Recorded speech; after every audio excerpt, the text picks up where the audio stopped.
Absolvement is an incredible game. No, seriously, I love it. I fell in love with this game from the second I started playing it. Absolvement is a permadeath, high-skill, roguelite, dungeon crawler. All about clearing procedurally generated floors. Hey, it's Iron, and welcome back to Charts Check, a series where I tell you to play a game.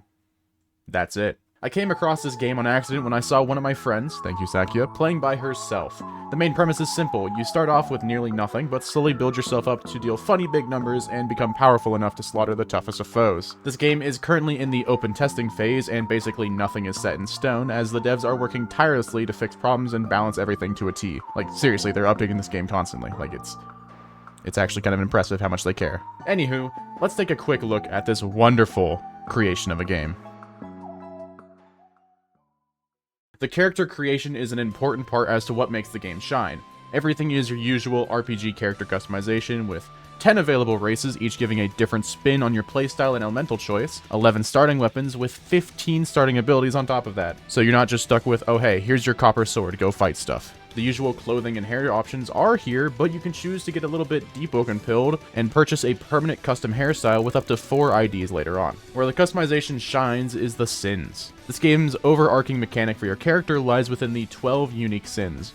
Not 13. Ignore this one, I will talk about it later. You are forced to pick at least one sin when you create your character, meaning every person has their own debuff that isn't innately visible. These range from being slightly sluggish or weaker, to being borderline schizophrenic. However, you aren't limited to one, as choosing more just stacks these debuffs on top of each other. But it also increases the speed at which you progress your soul tree, which with the highest multiplier coming from the aforementioned 13th sin, Abomination. Abomination combines literally all 12 other sins, as well as having its own hellish debuffs.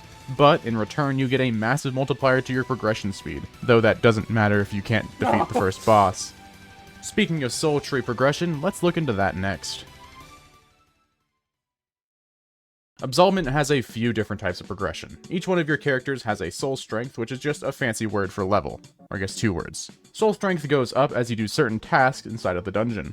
And as it goes up, the difficulty of the dungeons does as well. However, during runs you will find potential orbs. Potential ranges from minor stat boosts, new abilities, or improvements to already existing abilities and passives. These potentials stack up to result in some pretty interesting combos, allowing for your build to slowly start to flourish and thrive instead of doing 3 damage and getting your head caved in. This game is permadeath, yes. It has a 3 lives system, and upon dying all 3 times, based on the amount of tasks you complete, you get soul fragments, which can be invested into the soul tree in the hub. The soul tree is meta progression at its finest, with passive buffs according to the element you decide to upgrade. Soul fragments and points save account wide and not slot wide, meaning if you have 5 soul points on one slot, all of your slots will have those 5 soul points. But higher, and I hear you asking your faint, weak viewer voice, how do I play the game? I want to play the video game! It's simple. First, you want to launch Deep Woke. Absolvement's primary loop consists of creating a dungeon run and clearing out dungeons layer by layer. The combat is incredibly, and I mean incredibly, similar to Deep Woken's combat. You have rolling, roll cancels, and parries. All of these damage mitigations are timing and skill based, which means if you aren't me, you will improve at them over time and it'll eventually become muscle memory. If you are me, you're going to suffer the entire time because apparently you're just stupid now? What happened? Where'd your brain go, buddy? Throughout these floors are randomly generated enemies, each with their own weapons and potential abilities.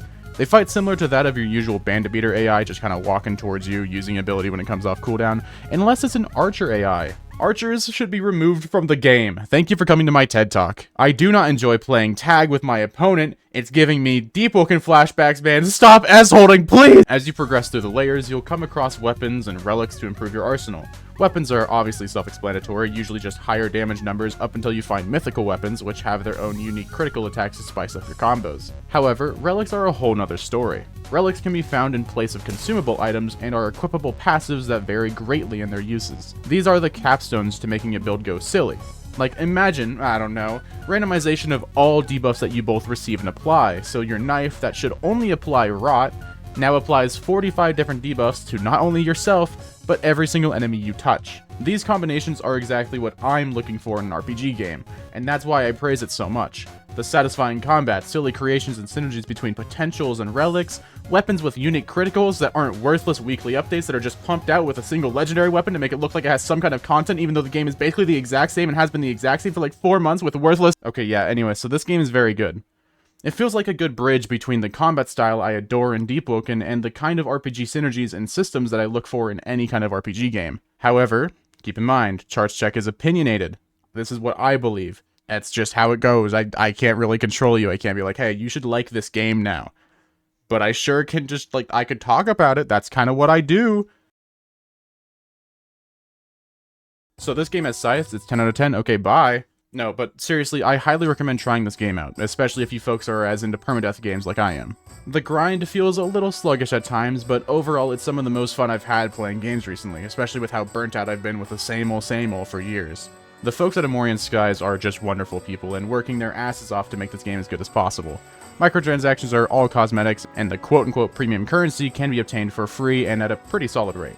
The only Game Pass currently is a name-changing Game Pass, which I totally didn't buy instantly. I would never. No double XP, no double loot, no loot upgrades, none of that stuff. Overall, this game is a very solid foundation for things to come, and as long as they don't pull a Runeslayer and close their game for months with almost no communication to its community, and hire people who should never be allowed their position of power, then I'm looking forward to the progress of this game. And to the creators of Absolvement, if you for some reason are watching this, why would you?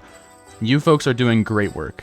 As payment for this compliment, I would like 1 red scythe added to the game. I don't know how to outro my videos. I feel like, should I get an outro?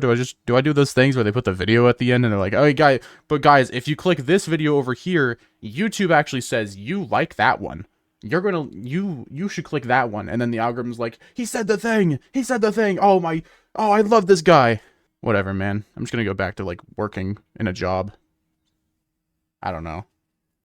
Oh, you're still here?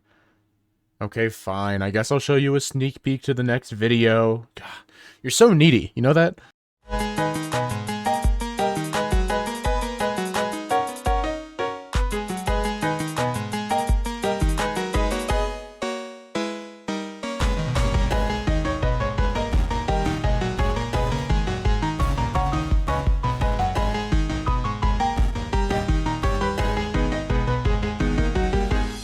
Mythic drops in the chest. $50 Costco hot dog muncher?